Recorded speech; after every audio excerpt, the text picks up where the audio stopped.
इस बात में कोई दो राय नहीं है कि सदी के महानायक अमिताभ बच्चन सिर्फ बॉलीवुड के ही नहीं बल्कि पूरी दुनिया के सबसे बड़े सितारों में से एक है। 1969 में आई साथ हिंदुस्तानी से इन्होंने अपने अदाकारी की शुरुआत की। अपने करियर के 5 दशकों में बिग बी ने सभी उतार चढ़ाव देखे हैं, लेकिन हर मुश्किल का सामना करके अमिताभ बच्चन ने अपनी काबिलियत को हर बार साबित किया। इनके पिता हरिवंश राय बच्चन एक मशहूर कवि थे और उनकी माता तेजी बच्चन एक सामाजिक कार्यकर्ता थी। दिल्ली यूनिवर्सिटी से बैचलर ऑफ आर्ट्स की पढ़ाई पूरी कर वो काम के लिए कोलकाता शिफ्ट हो गए, लेकिन फिर जल्द ही उन्होंने मुंबई की ओर अपने कदम बढ़ाए ताकि वो अपने फिल्मी सपने को पूरा कर सके। क्या आप जानते हैं जिस आवाज के लिए बिग बी दुनिया भर में मशहूर हैं, उसी आवाज के चलते उन्हें ऑल इंडिया रेडियो में नौकरी नहीं मिली थी। जिस वक्त वो फिल्मों में अपनी जगह बनाने की कोशिश कर रहे थे, तब उन्होंने रेडियो के एक प्रोग्राम के लिए ऑडिशन किया था, लेकिन उस वक्त उनको ये बोला गया कि रेडियो के लिए उनकी आवाज काफी भारी है और इसलिए उनको वह नौकरी नहीं मिली। लेकिन इसी आवाज ने उन्हें पहला फिल्मी ब्रेक दिलाया।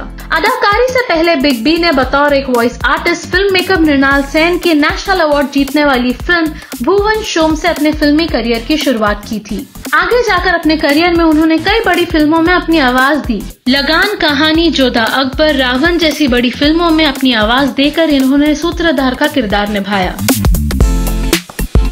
बॉम्बे टू गोवा और आनंद जैसी इनकी शुरुआती फिल्म्स की कामयाबी के बाद भी बच्चन जी को कोई बड़े रोल्स नहीं मिल पा रहे थे और इसी वक्त पे वो मशहूर राइटर सलीम खान और जावेद अख्तर की नजर में आए। उस वक्त ये दोनों अपनी लिखी हुई फिल्म जंजीर के लिए किसी नए एक्टर की तलाश में थे और उन्हें अमिताभ इस रोल के लिए बिल्कुल ठीक लगे। जंजीर उन्हें सलीम खान के चलते मिली और इस फिल्म ने उन्हें रातों रात स्टार बना दिया। इसके बाद अमिताभ ने पीछे मुड़कर नहीं देखा। जंजीर, शोले, दीवार, काला पत्थर, शक्ति, त्रिशूल ऐसी कई और फिल्में थी जिन्होंने उन्हें देश का सबसे बड़ा कलाकार बना दिया। उनका एंग्री यंग मैन वाला अवतार उनके लिए बहुत कामयाब साबित हुआ, लेकिन कूली के दौरान एक सीन में वो ऐसे जख्मी हुए कि उनकी जिंदगी दांव पर लग गई। लेकिन उनके करोड़ों फैंस की दुआओं का असर कुछ यूं हुआ कि वो जल्द ही ठीक हो गए, लेकिन इसके बाद से उन्होंने एक्शन फिल्म्स करना कुछ कम ही कर दिया।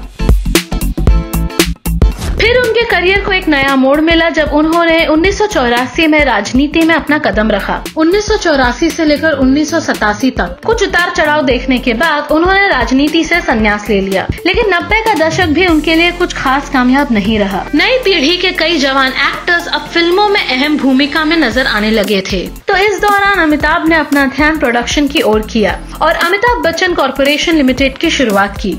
इस दौरान उन्होंने कई आर्थिक मुश्किलों का भी सामना किया, लेकिन कौन बनेगा करोड़पति ने उन्हें फिर कामयाबी के रास्ते पर ला खड़ा कर दिया। केबीसी सिर्फ टीवी के लिए ही नहीं बल्कि उनकी करियर के लिए भी बहुत अहम साबित हुआ। अमिताभ को नए रूप और किरदार में देखकर लोग एक बार फिर उनके कायल हो गए। फिल्मों में उन्होंने वापसी की उस दौर की उनकी सबसे कामयाब फिल्म बागबान से।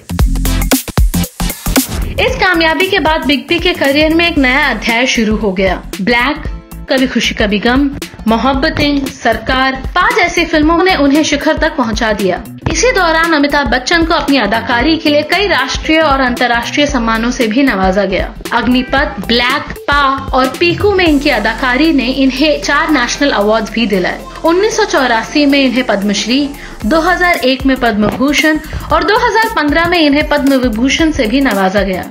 2013 में इन्हें President of India medallion of honour से सम्मानित किया गया।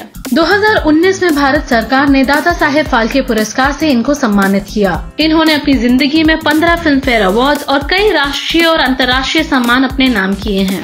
किसी एक इंसान का अपनी रहती जिंदगी में इतना कुछ हासिल करना शायद नामुमकिन सा लगता हो, लेकिन अमिताभ बच्चन ने ये मुमकिन कर दिखाया। ये हमारा सौभाग्य है कि हम अपनी जिंदगी में उनसे प्रेरित हो सकें और हमारा ये मानना है कि आने वाली कई पीढ़ियों तक ये लोगों की प्रेरणा रहेंगे।